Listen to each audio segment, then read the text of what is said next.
3 tahun yang lalu, ketika ada rapat internal di sebuah lembaga negara yang saya hadir, saya membuat kesimpulan yang dipublikasi di dalam media sosial Bosman beberapa hari setelahnya. Dengan terang-terangan Bosman mengatakan untuk aplikasi layanan transportasi, maka Grab adalah pemenangnya. Gojek akan beralih ke payment system, yaitu fokus ke GoPay-nya. Inilah informasi di tahun 2017, jauh sebelum semua terjadi seperti sekarang ini. Pertengahan tahun 2020 kemarin, di masa COVID yang membuat work from home di wilayah kota besar, Bosman meluncurkan gosip bahwa Facebook bukan media sosial nomor 1 di tahun 2025. Bahkan bisa hanya setengah pengguna aktifnya dibandingkan sekarang. Dan pemenangnya nanti adalah TikTok. Di November 2020, Elon Musk oleh Bosman dikatakan akan menjadi orang kaya nomor 1 di dunia. Dan sebaiknya invest di usaha Elon Musk yang miliki atau dia kelola. Semua ini hanya prediksi bisnis yang bisa dibaca dari tren. Kalahnya Trump mengecewakan saya. Tapi memang politik banyak unsur di dalam menganalisa, bukan hanya popular vote. Singkat cerita, impian saya mencari sekondan dalam perang melawan komunis Tiongkok dan globalis bersama Trump musnah. Trump selesai. Kita fight sendirian. Nggak apa-apa. Seru malahan. Bosman ini untuk perang dengan komunis Tiongkok dalam economic approach strategi yang dipakai Tiongkok soft powernya sudah sangat siap untuk antisipasinya. Juga untuk lawan globalis. Setelah menang, baru nanti sikat Amerika. Tetapi sekarang keoknya Amerika tanpa Trump, yowis. Amerika baru sekarang ini. Kita bahas di lain kesempatan. COVID dikatakan Bosman beritanya akan turun di seluruh dunia karena telah berhasil untuk memukul Trump.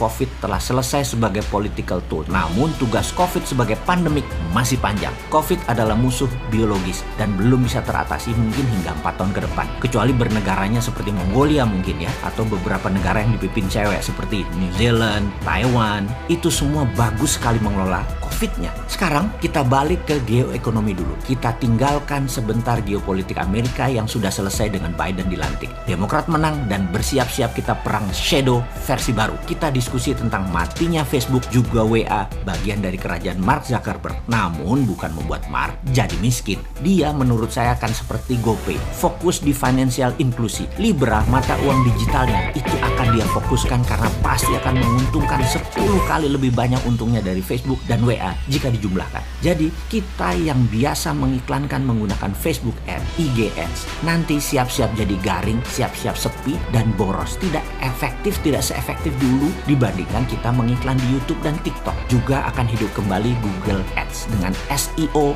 versi barunya, Search Engine Optimizer-nya. Kesimpulan, kalau dalam 3 tahun yang lalu si Sontoloyo ini mengatakan bahwa dalam tingkat ASEAN, Grab is the winner dalam aplikasi transportasi, kemudian Gojek geser ke GoPay sebagai MVP atau most valuable produk mereka, bukan online transportation lagi, dan GoPay the winner di e-money. Maka sekarang iklan berbayar, tempat pebisnis beriklan akan dimenangkan oleh TikTok dan YouTube, mengalahkan FB Ads dan IG Ads. Mark Zuckerberg pasti akan mempivot bisnis FB ke Libra dengan segera, digital currency. Nah, disinilah swasta besar yang dalam bahasa Bosman adalah globalis cabal memainkan dunia. Bayangkan, negara itu lebih berdaulat dari korporasi. Namun banyak negara yang dikelola dengan manajemen lemah, tidak berdaulat. Jangankan lawan negara kuat, lawan big giant corporation aja keok. Google bisa lo kendalikan sebuah negara, FB, IG, WA bisa kendalikan sebuah negara. Banyak negara takluk karena rakyatnya sudah tergantung 99% terhadap giant corporation yang menggurita bagaikan kaki oktopus. Jadi kalau dalam Mardigunation kita akan menyarankan pemerintah swasta terbitkan Libra, terbitkan Bitcoin, apa dasarnya? Kemudian e-renminbi dimainkan di Tiongkok tahun lalu, di dalam negerinya menggantikan renminbi lama yang hanya beredar di dalam negeri berbasis proyek. Seperti saran Sontoloyo jauh-jauh hari, kita segera menerbitkan e-rupiah. E-rupiah ala MMT ya. Kemarin mengambil SWF-nya saran Bosman. Terima kasih, tapi tetap pakai bunga, pakai pinjaman, bukan pakai cara MMT. Nggak apa-apa, nice try, selamat mencoba, silahkan, monggo. Sekarang e-rupiah ala MMT, ala e-renminbi, bukan ala Bitcoin, bukan ala Libra. Lakukan segera, lembaganya kan sudah ada, SWF tadi. Beredarnya e-rupiah tadi masuk langsung ke kalangan UKM. Bener deh bos, ekonomi kita ini bisa belangsak di tahun 2021 ini, tahun kepekatan. Kalau tahun 2020 saja, tahun inflasi, tahun 2021 ini tidak lebih baik, bahkan lebih buruk karena 3 juta orang akan terpapar COVID. Rumah sakit akan hanya terima yang berat-berat saja. Isolasi mandiri, semakin panjang masa isolasinya. Tadinya 14 hari, sekarang bisa sebulan. Bayangin kalau direksi, pengusaha, UKM, orang yang menggaji orang lain harus isolasi, ekonomi belangsak, pengangguran meningkat. Saat ini diprediksi 90% warteg di Jabodetabek akan tutup karena tidak bisa bayar sewa dan naiknya harga bahan baku. Dan banyak lagi masalah ekonomi mikro lainnya. Berani nggak terbitkan e-rupiah melawan IMF, World Bank, dan globalis? Ayolah, mana sih nyali lo?